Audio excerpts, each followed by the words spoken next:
Hi everyone. Again, Alexis from Tailored Motor. This time, again, an episode about business. What I think of the job of the CEO, I put, of course, a catchy title, The Shitty Job of the CEO.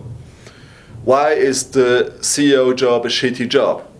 I mean, it's a paradox. It's just a huge paradox all the time.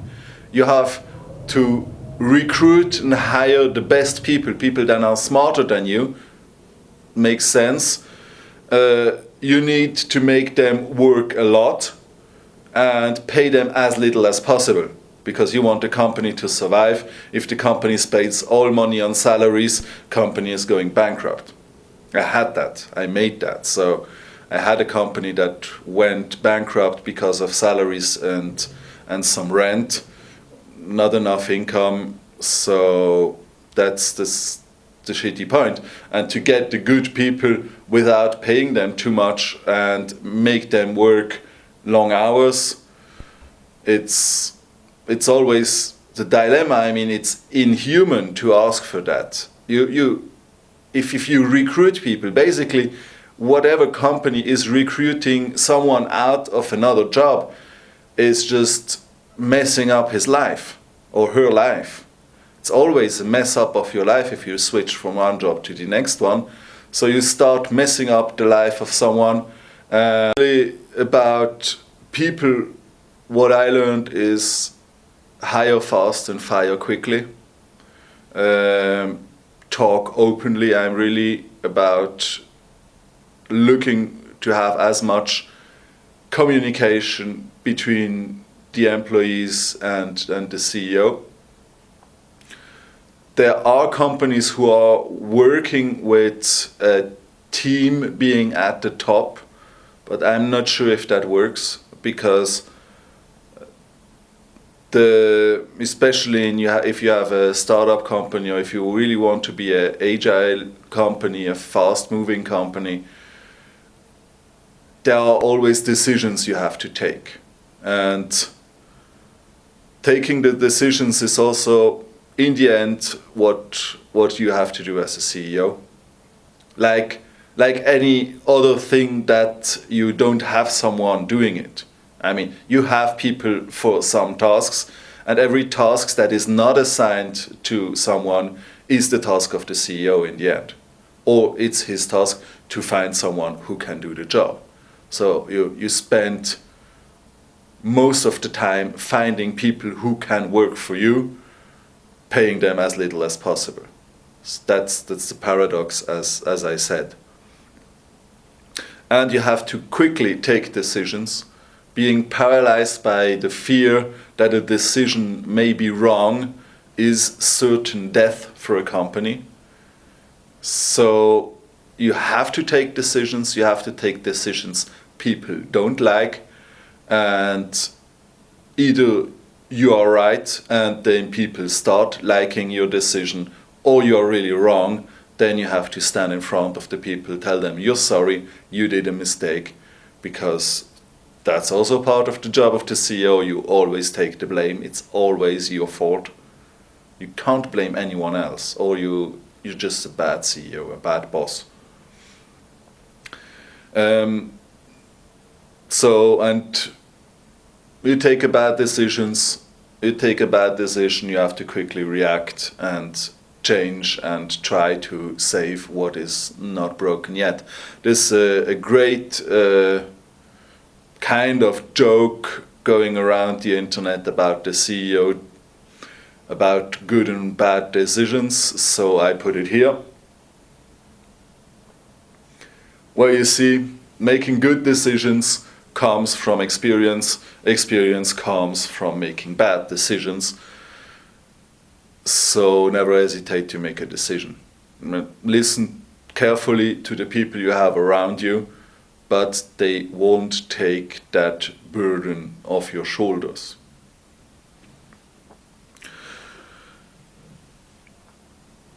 You need to be consistent somehow. You have a goal, you have to go as good as possible, a straight line to that goal. In the meantime, you have to stay agile. You have to be able to react. You have to be able to grab new opportunities without losing the focus. What I have learned, I want to share with you some insights, not only the problems. I mean, the problems are well known, the solutions, and how I plan to be a CEO in the future, and how I've seen many companies, how the leadership works there. As I said, it's about your heart. You have to find your way. I want to tell you mine. In Switzerland, I'm a proud Swiss citizen. We have something called the direct democracy, where you have the referendum and the initiative, two ways where the people can change laws, can change how the land, the country is going. And if you look at this in Switzerland, if you have 50,000 signatures, you can stop a law. You can stop a decision that was made by the government. And if you have 100,000 signatures, you can bring an initiative which allows you to bring in a new law. It's not about Switzerland, it's about company. If you break that down, I mean, we have 7 million citizens in Switzerland. And out of these 7 millions, 100,000, this is 1.4%. That's 1 of 70 people in Switzerland need to have a different opinion to initiate a change that then concerns the whole population. And I like this idea because it forces you to rethink regularly, and I really want to implement that if I have the chance of, again, being CEO of a company, which at the moment I'm not. So 1 of 70 people, if he tells you, look, we need to change something, listen to him. So in the first years of a startup, it's every single one. If you grow to several hundred people, still, if you have 2 or 3 people standing together and sharing the same opinion that you should change something, then listen to them and maybe cast a vote over the whole population, over the whole staff of your company to see is this a good idea or is this a bad idea. I am, as people tell me, a very open person. I've been told many times you shouldn't have told this. You shouldn't have said this so openly. In a company, especially in a startup company, when things go bad, that's also the big question, how clearly should you say that to the people? I mean, if you tell to several hundred people of staff, look, we have cash in the bank for less than a month, then you risk that there will be a huge panic. And if you don't do it and somehow the rumor goes around, then it can be even worse. Then you lose your credibility. Very, very good reading about this topic, by the way, is the hard thing about the hard things from Ben Horowitz. Here I have the link. No, I put the link in the comments. It's a great story about how it is to be a CEO. What I also asked several of my co-founders, partners, people who entered the company was, it's a tricky test question to know about commitment. It's like if I would now give you all my shares, you just own the company now, would you take that job? would you do the job of a CEO? Would you be the one that stands in front of the crowd apologizing for a wrong decision? Would you be the one running around trying to get money, trying to get customers to be able to pay the salaries? Would you be the one negotiating a salary versus a good person that could work for you but has an expectation you can't afford or you don't want to afford? All these questions, all these paradox questions, would you do it? And in the companies I had in the past, there was no one telling me, look, I do your job. So that proves somehow it is a shitty job, because nobody wants it. Everyone wants the salary, but as I said, there's some distortion. The CEO should not get a huge salary, even if it's done way too many times in big corporations. You have to motivate your people. You have to check their motivation. That's even more difficult. I mean, I'm a very passionate person. I'm passionate to a point that I can talk and talk and talk to people to a point where they agree. They agree just to have me quit talking. And then usually people are lazy. I mean, even myself, I'm lazy.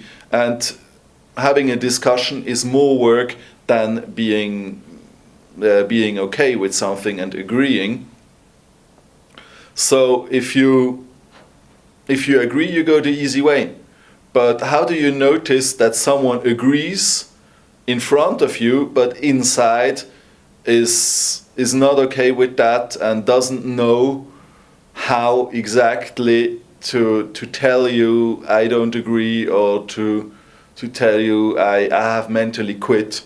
Because that's the worst thing that could happen to you as a CEO, is people that come to work every day but mentally are somewhere else. Happened to me many times working for other people. So I know how it feels from the employee side, and I'm constantly analyzing myself and thinking of new ways how you could find that out. If someone comes in the morning, has a bad mood, ask what's going on. You don't look very lucky and happy. You don't look very happy today. And maybe it's some private issue, maybe it's some job issue. And you should always have the time to listen to the issues of your people, whether they are private or they are business matters. In the end, it's always a business matter. I mean, if your employee is in the middle of a divorce, it's going to be hard for him to really make a good job. And when you listen to people and you really actively listen, there's also a lot of literature about active listening and really engaging into that conversation. When you do that, I realize that you often get to a point where people start to open up. When people start to get confidence, to trust you that you will not use the information they give you against them. Again, that's something I just think about one case of someone who listened to me and then really stabbed me in the back with that information. And that's the worst thing that can happen, because it's just breaking trust. So gossiping is a killer. As a CEO, you are not allowed to gossip. Definitely not, about nobody. As an employee, it's difficult because gossiping is a way to form bonds. Employees, and gossiping is also a good way to get information out of people. Start complaining about some process that's inefficient in a company, and the others will also start complaining about other stuff that's going on, and these complaints then show you what people are really thinking, what people are really feeling. And when I'm inside a company, this is very good way, maybe as an employee for you, it's an interesting way to learn about the dark sides of a company, to know what's all hidden in the walls. Gossip can be a very powerful tool for this, but in the meantime it destroys trust. So how do you do it? I would say keep it unpersonal, and if you start gossiping about people, that's definitely a no-go, even also as an employee. If you complain about some facts, that is more neutral, and I would say complaining anyway. I mean, you don't want a company where everyone is complaining. Definitely not. You want people who face the challenge and grab the bull by the horns instead of complaining. In the meantime, a bit of complaining can open the dialogue, can start a conversation. This and this is bad, and usually then people come back with other things that from their point of view is bad, and then you get into some self-reflection. But very important at the end is that you use that self-reflection, and after some complaining you again stand up and say, hey, now we grabbed that bull by the horns and we change that, so we never have to complain about it again. Another very difficult point about being the CEO of a company, especially a startup, but actually it's with every company, it's also about your people complaining. You have the people inside your company who have an opinion about how this company should be led, should be structured, what should be the strategy. You have all around the company people, you have journalists. If you're lucky to have their attention, be happy, even if they write bad things about you. You should be happy to have the attention of journalists, but of course they have an opinion and they share that opinion with thousands and thousands of people. And you have your suppliers, you have your customers, everyone has an opinion about you. And the only thing that I can tell you about this is just fuck the haters. You will always have haters. If you're not willing to stand in front of an angry crowd of people that hate you, you probably don't have what it needs to be a CEO. Because, as I said before, you have to take decisions, and you usually take some amount of wrong decisions, and then you will have people that hate you, really hate you. And if they tell you they hate you, be grateful. If they tell you they hate you, you can ask back, why do you hate me? What can I change that you hate me less, or even you start loving me? Because basically everyone wants love, right? what's much worse if they hate you and they remain silent, then you get the zombie employee who does his job day by day, has quit mentally, but doesn't show you on the surface.